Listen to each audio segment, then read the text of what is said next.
Hello everybody, I'm Dr. Peter Bleakley and I'm a freelance data scientist with an R&D background and a particular interest in natural language processing. Over the years I've worked with clients ranging from startups to multinationals. I frequently speak at meetups, but at the moment I can't do that, so I've started this video series. I thought it would be nice to start with something fun, so I'm going to show you an interesting keyword extraction algorithm with the help of Lewis Carroll. So, when I was looking for something to do on my first video, I looked on Kaggle for an interesting dataset to work with, and I found the Gutenberg text of Alice in Wonderland. And I thought that was an appropriate thing to do because, of course, Lewis Carroll was a mathematician. There's an unverifiable story that Queen Victoria was so pleased with Alice in Wonderland that she asked him to send her his next book, and he sent her a maths textbook. So the algorithm I'm going to be demonstrating today was developed by two scientists called Marcelo Montemuro and Damien Zanet, and it uses entropy to detect the most significant words in a document.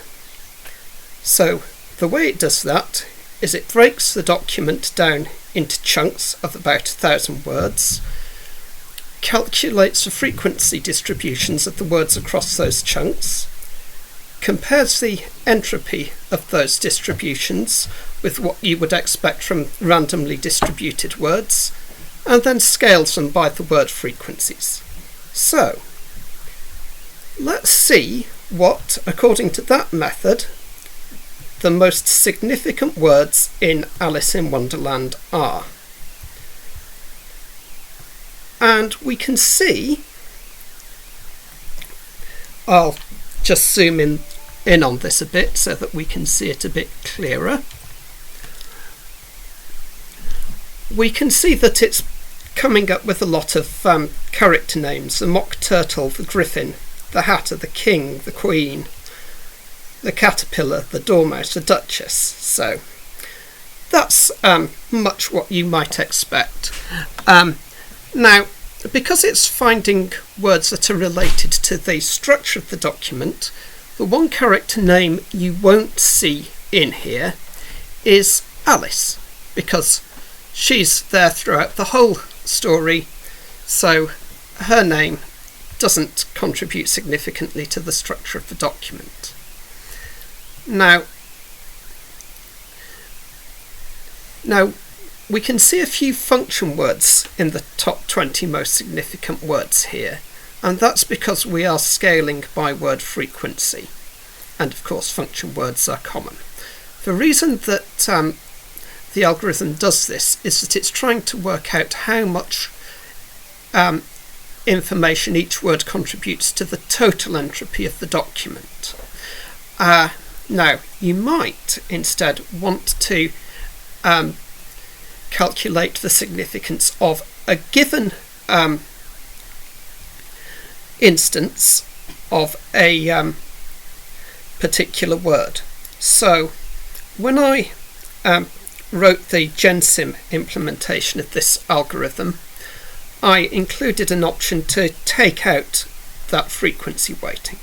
So let's see what words we come up with when we calculate the significance that way. So again, we are seeing character names, slightly different ones, the caterpillar, the mock turtle again. We're seeing a few oddities in here which we'll turn up later, and we are seeing words like whiting and twinkle, and that's referring to a couple of nonsense poems that come up in Alice in Wonderland: Twinkle, Twinkle, Little Bat, and the lobster quadrille. Won't you move a little faster, said the whiting to the snail. Will you, won't you, won't you join the dance? And that's why we've got join there. So let's have a to get a better idea of how this works, we said that we're looking for words that contribute to the structure of the document. So let's see how the words are distributed across the document by plotting some heat maps. First, we'll do it for the frequency weighted keywords. Just wait for that to run. And here we go. We are seeing that here's a block with the mock turtle and the griffin in it. Here we're seeing the bit with the caterpillar in it. So we're seeing how these words are related to the structure of the document, and again with the unweighted keywords. And scroll down to see that. Again, we are seeing where these words are particularly significant in the document, and we're getting an idea from that the keywords that this algorithm detects being related to structure might be useful for navigating within a document. Now, one thing we can do with these keywords is to try to find some significant sentences.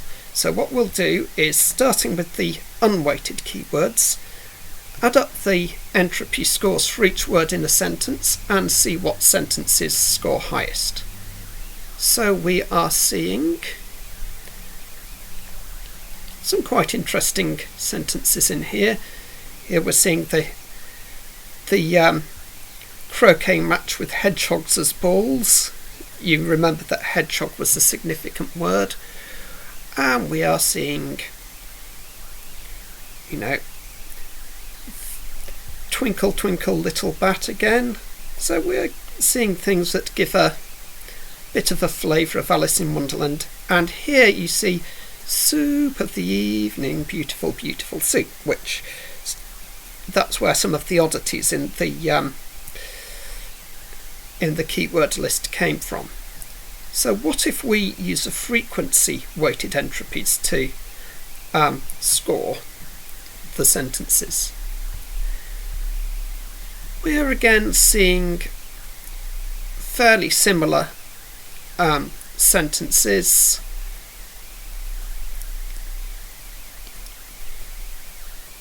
Slightly different, but not very much. I mean, here we've got one that's, quite significant from the beginning, the rabbit taking a watch out of its waistcoat pocket. So, we are definitely getting things that give us a flavour of what this book is about here. But one thing we can see is we're getting generally quite long sentences out of this, because obviously if you sum up the scores over a full sentence, the longer the sentences, the bigger the score's likely to be. So let's see how these scores vary with sentence length. First for the unweighted scores,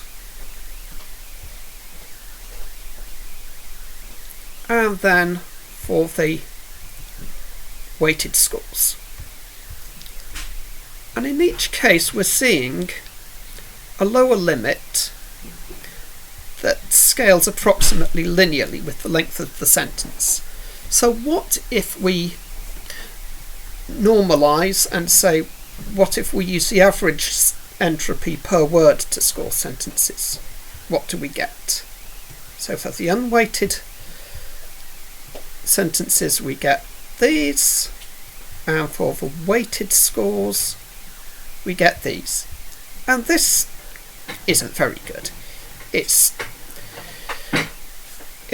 bringing up short sentences or fragments that just happen to include one or two significant words. So that's not very good.